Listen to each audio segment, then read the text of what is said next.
Assalamualaikum warahmatullahi wabarakatuh.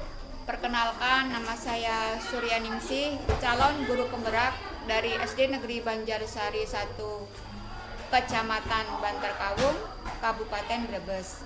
Pada kesempatan ini, saya bersama dengan Bapak Kepala Sekolah saya, yaitu Bapak Ahyar Miftahudin, Kepala Sekolah SD Negeri Banjarsari 1, Kecamatan Bantarkawung, Kabupaten Brebes. Pada hari ini saya akan melakukan wawancara kepemimpinan pembelajaran berkaitan dengan pengambilan keputusan tentang dilema etika. Assalamualaikum Bapak Ahyar. Waalaikumsalam, Mas Ria, gimana kabar? Alhamdulillah baik Bapak. Mohon maaf pada hari ini mohon diizinkan saya akan melakukan wawancara dengan Bapak berkaitan dengan kepemimpinan pembelajaran, pengambilan keputusan tentang kasus-kasus yang berhubungan dengan dilema etika. Ya Bu, siap Bu, insya Allah. Terima kasih Bapak atas waktunya. Ini ada beberapa pertanyaan berkaitan dengan wawancara yang nanti akan kami lakukan. Pertanyaan pertama adalah, selama ini bagaimana Bapak dapat mengidentifikasi kasus-kasus yang merupakan dilema etika ataukah rujukan moral? Oke, baik Ibu ya. Sebelum kita melangkah ke sana, kita harus tahu dulu kan dilema etika itu apa, rujukan moral itu apa. Dilema etika itu kan, menurut saya itu dilema etika itu adalah dua kebajikan yang bertentangan. Jadi benar PS benar. Kalau rujukan moral itu jelas kan benar PS salah. Lah, bagaimana mengidentifikasinya? Mengidentifikasi ini kan seharusnya kita lihat dari benar dengan benar itu pasti ada yang lebih urgen, yang lebih membutuhkan apa yang dilakukan. Itu seperti itu. Saya melihatnya. Terima kasih Bapak. Jadi ketika kita melakukan identifikasi tentang benar atau benar, kita nanti akan memilih mana yang lebih dibutuhkan atau lebih bermakna untuk banyak orang. Oke Bapak, pertanyaan selanjutnya adalah, selama ini bagaimanakah Bapak menjalankan pengambilan keputusan di sekolah Bapak, terutama untuk kasus-kasus di mana ada kepentingan yang sama-sama benar atau sama-sama mengandung nilai kebajikan? Baik Ibu ya, seperti ini Ibu. Sebelum kita mengambil sebuah keputusan dalam kasus dilema etika ini atau kasus dilema etika atau benar vs benar ini ya, terlebih dahulu kita mengidentifikasi, mengumpulkan fakta-fakta yang ada di lapangan, terus kemudian siapa saja yang terlibat, terus setelah itu kita menganalisis, baru kita mengambil keputusan. Dan setelah mengambil keputusan pun kita belum selesai Bu, kita refleksikan lagi, oh ini keputusan kita ini benar apa tidak, bermanfaat apa tidak, dan tidak menyakiti atau kepentingannya ini yang lebih penting mana kita refleksikan lagi. Gitu ya Pak, luar biasa. Berarti tidak semata-mata melihat dari fakta saja, tetapi Bapak sampai ke tingkat refleksi ya Pak. Ya, refleksi ya, kita seperti itu. Luar biasa, terima kasih ya Allah.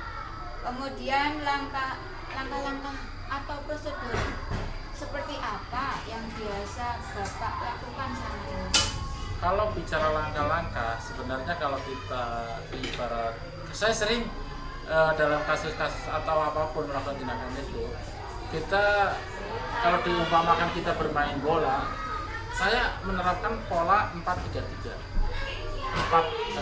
Langkah-langkah yang dilakukan, kita memperhatikan itu pola 4-3-3. 4 paradigma, 3 prinsip, 3 unsur dengan 9 langkah pengambilan keputusan seperti itu.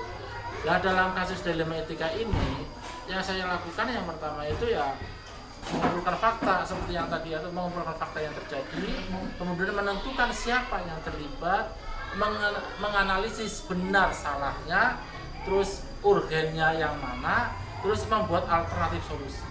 Itu kalau alternatif solusi itu penting, kemudian membuat keputusan, kemudian melihat lagi keputusan itu, seperti itu. Berarti pertama-tama yaitu mengumpulkan data, kemudian menganalisa, kemudian sampai ke tingkat memilih solusi alternatif ya Pak Iya. ya. Kemudian hal-hal apa sajakah yang selama ini Bapak anggap paling efektif dalam pengambilan keputusan pada kasus dilema etika?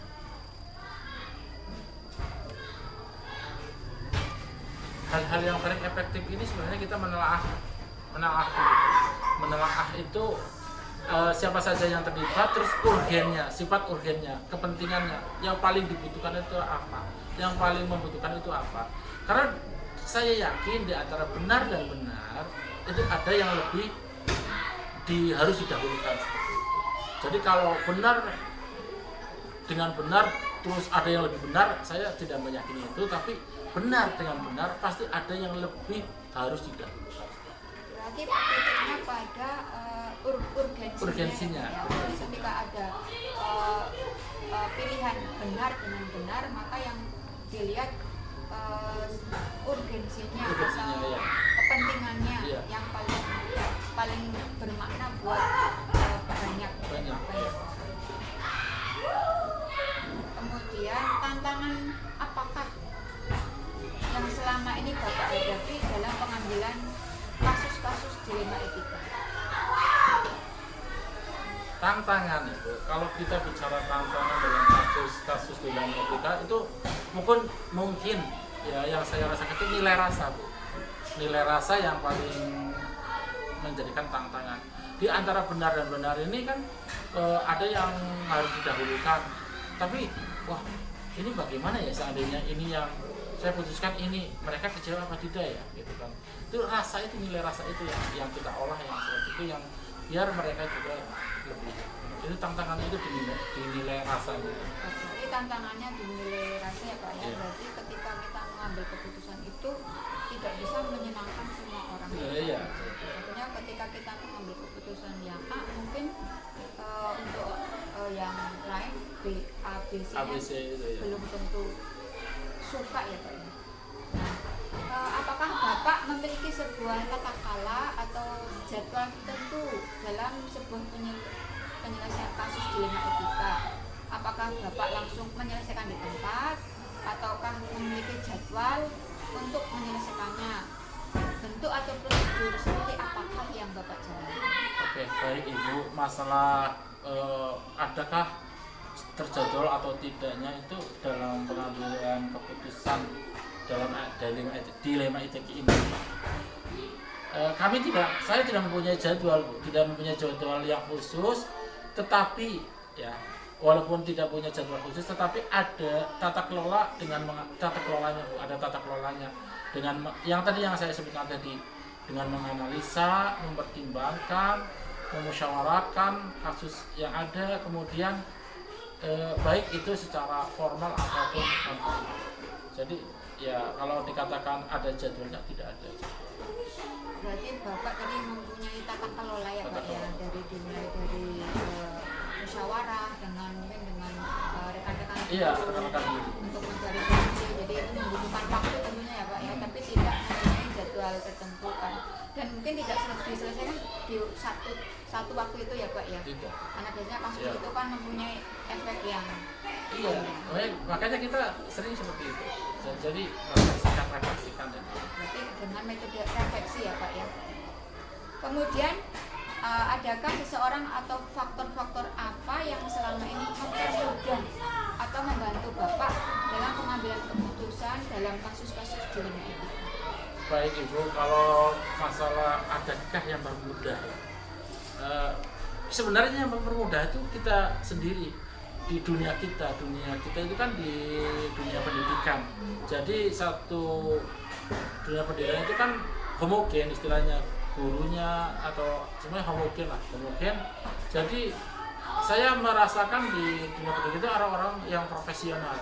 Jadi ketika kita mengambil keputusan ini apapun itu, saya yakin mereka akan menerima karena mereka tahu ini tentang pendidikan dan sebagainya. Itu di dunia yang homogen seperti itu. Beda kalau di dunia atau mungkin di desa atau di lingkungan kecamatan dan sebagainya beda. Kalau kita kan di lingkungan homogen dunia pendidikan, jadi kita memutuskannya juga enak mudah. Berarti yang mempermudah Bapak adalah faktor homogen dalam dunia pendidikan. jadi ketika mengambil keputusan karena Profesionalitas orang-orangnya juga. dan dedikasi dari mungkin rekan-rekan Bapak ya.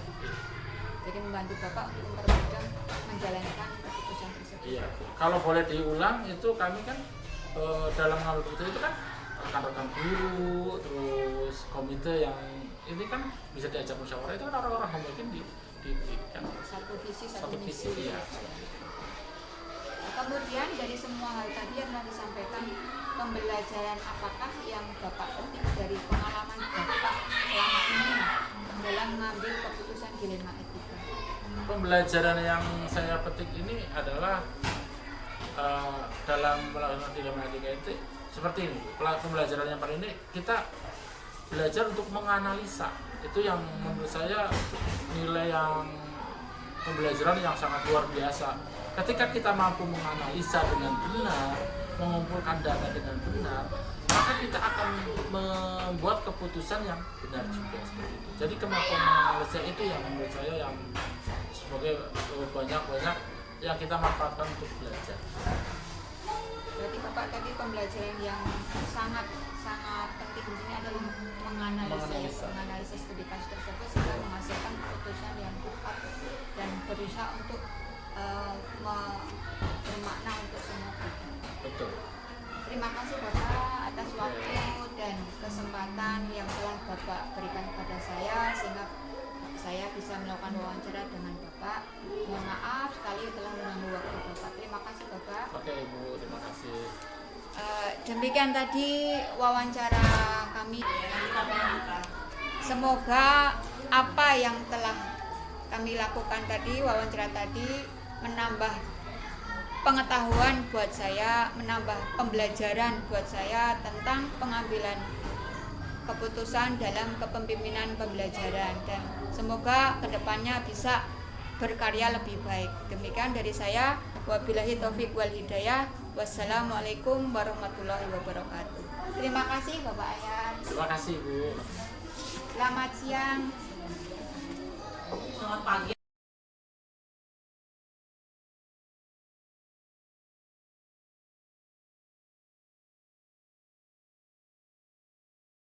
Diulang.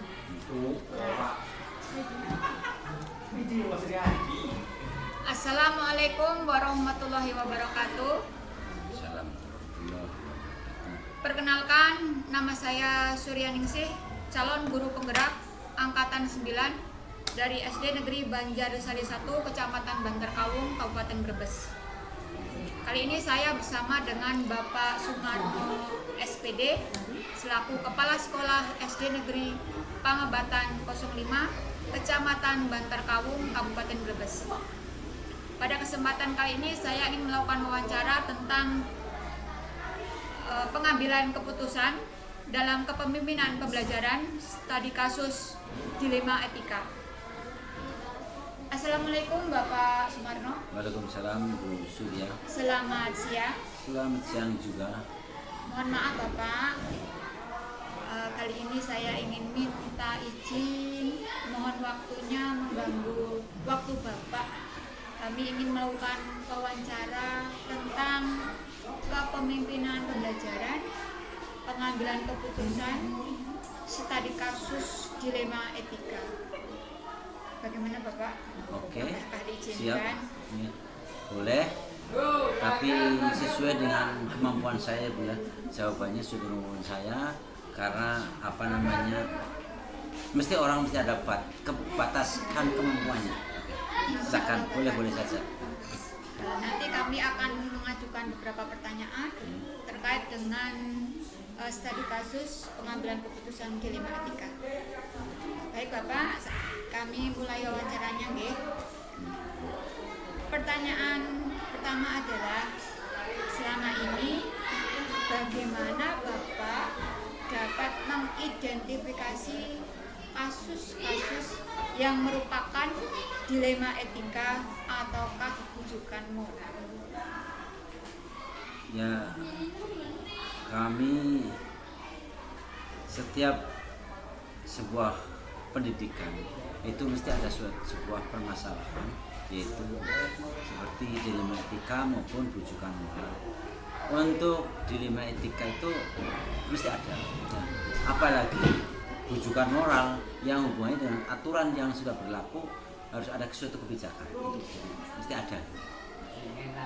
Siap Bapak, berarti ketika dilema etika itu ketika berhubungan dengan benar atau benar ya Pak, panjenengan nanti dibingungkan ketika berhadapan dengan benar dan benar, sementara ketika bujukan moral pemimpin itu dibingungkan antara benar ataupun salah nih Pak. Jadi selama ini bagaimana Bapak menjalankan pengambilan keputusan di sekolah, terutama untuk kasus-kasus di mana ada dua kepentingan yang sama-sama benar dan sama-sama mengandung nilai kebijakan? Untuk antara pengambilan keputusan dalam suatu kasus yang antara benar dan benar itu berarti kita harus melihat satu sisi permasalahan yang tidak begitu berat, karena antara sebuah kebijakan harus di acuannya adalah di otak kita ya, antara benar dan benar itu adalah untuk etika gitu. Lah, benar dan benar itu yang penting dalam sebuah pengambilan keputusan itu tidak ada yang kira-kira efeknya itu tidak begitu berat dalam sebuah keputusannya itu tidak begitu berat. Itu saya pikir cukup untuk. Tapi kalau memangnya hubungannya dengan efeknya terlalu berat ya kita akan mengambil keputusan yang bisa dilakukan dengan menggunakan moral gitu. Nah, sedangkan untuk bujukan moral itu pun tetap kami harus mengambil keputusan kalau memang sebuah aturan itu yang dilanggarnya terlalu berat ya kami tetap tidak bisa. Sedangkan kalau tidak berat yang efeknya itu yang tidak begitu efek yang akan mengganggu sebuah institusi. Berarti panjenengan mengambil keputusan itu dilandasi dengan kebermaknaan atau efek dari pengambilan keputusan tadi. Kalau misalnya diambil keputusan dan nanti efeknya berat ataukah ringan, nanti diambil efek-efek yang lebih meringankan ya Pak ya. Gitu. Dan nanti kebermaknaannya lebih meluas kepada para yang terlibat, orang-orang yang terlibat di dalamnya. Kemudian langkah-langkah atau prosedur seperti apa yang biasa Bapak lakukan selama ini? Untuk langkah-langkah maupun prosedur yang kami lakukan, kami sebagai kepala sekolah tidak pernah mengambil keputusan sendiri, walaupun sebuah titik keputusan itu yang diputuskan oleh kepala sekolah, tapi kami tetap minta baik itu etika maupun pada moral itu tetap kami akan minta keputusan, minta pendapat dari teman-teman guru biar nanti tidak terlalu berat dalam suatu mengambil keputusan itu tidak terlalu berat. Nah, maka dari itu sebuah pendapat antar guru nanti kami akan diserap oleh kami kepala sekolah dan diputuskan oleh kepala sekolah. Jadi tetap acuannya adalah kita minta pendapat pada teman. Jadi prosedur pertama yang panjenengan lakukan adalah berdiskusi dengan semua elemen, baik dari guru maupun dari mungkin kalau permasalahannya meluas mungkin dengan komite, mungkin dengan wali murid, mungkin juga dengan murid itu sendiri. Jadi nanti panjenengan ketika mengambil keputusan itu bisa dipertanggungjawabkan secara bersama-sama ya Pak. Iya. Kemudian hal-hal apa saja yang selama ini Bapak anggap paling efektif dalam pengambilan keputusan pada kasus-kasus dilema etika?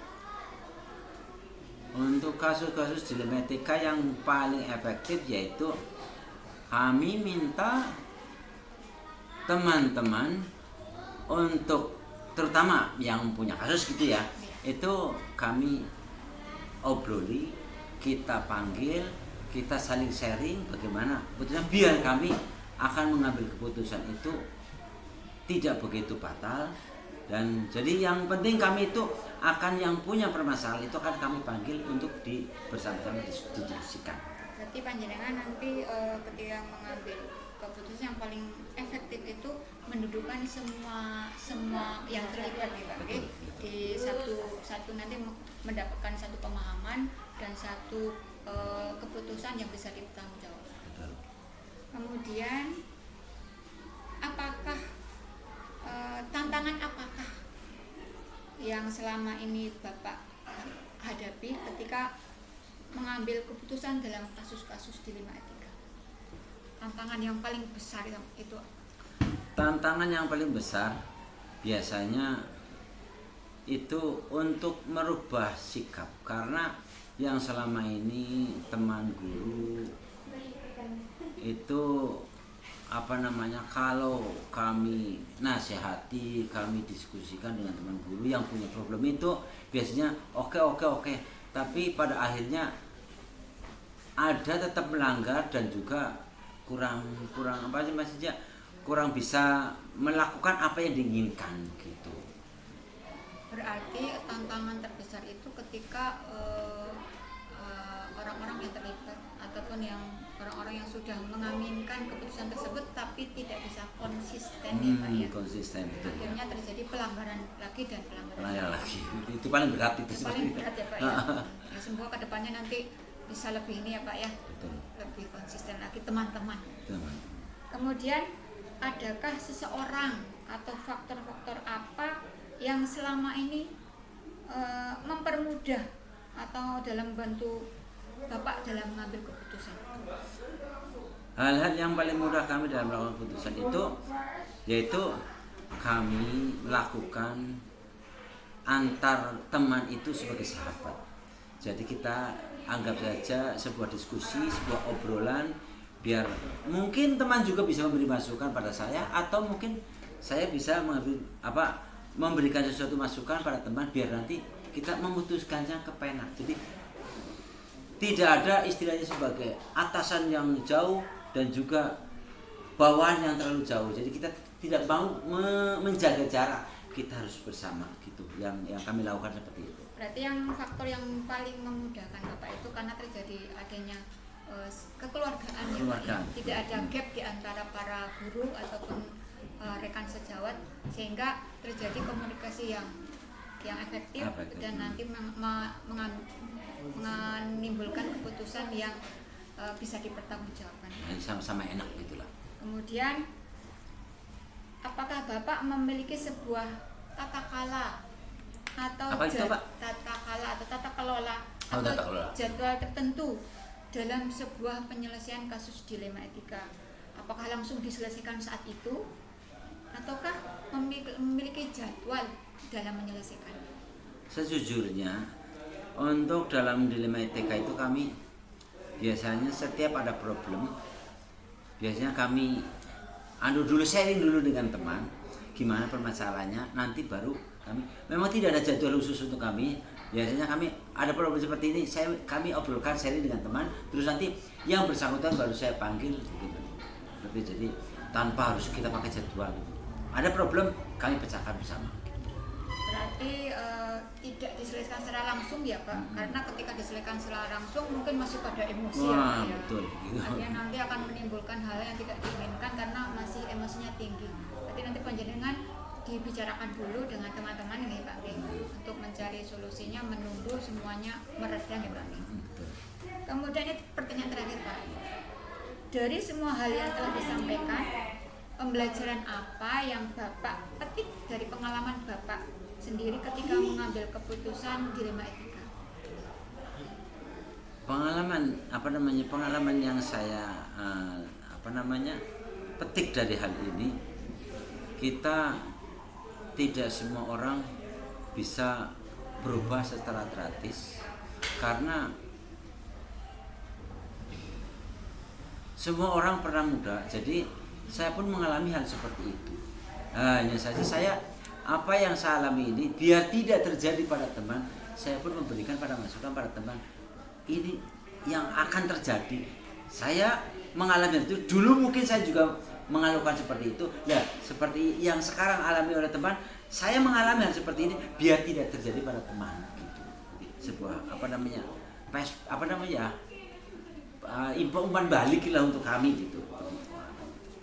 Berarti Bapak tadi pembelajaran yang dipetik dari setiap kasus itu ada pembelajaran atau ada peningkatan peningkatan pemikiran ataupun kalau bahasanya long life education gitu, pembelajaran seumur hidup. Jadi setiap apa yang terjadi kita petik pembelajaran dan meningkatkan kualitas diri kita sendiri. Seperti itu dipanggil.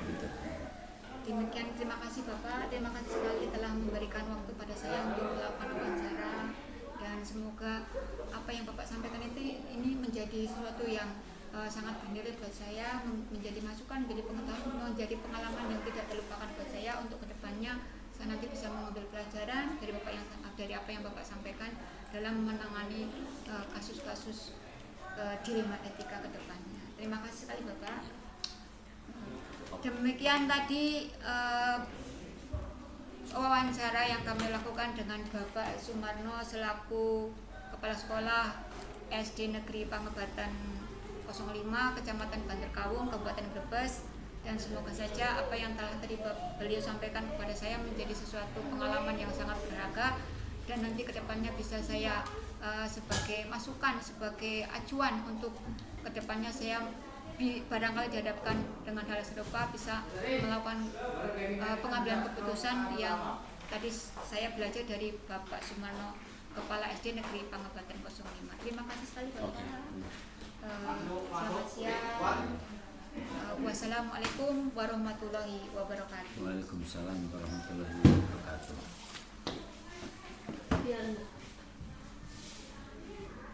Biar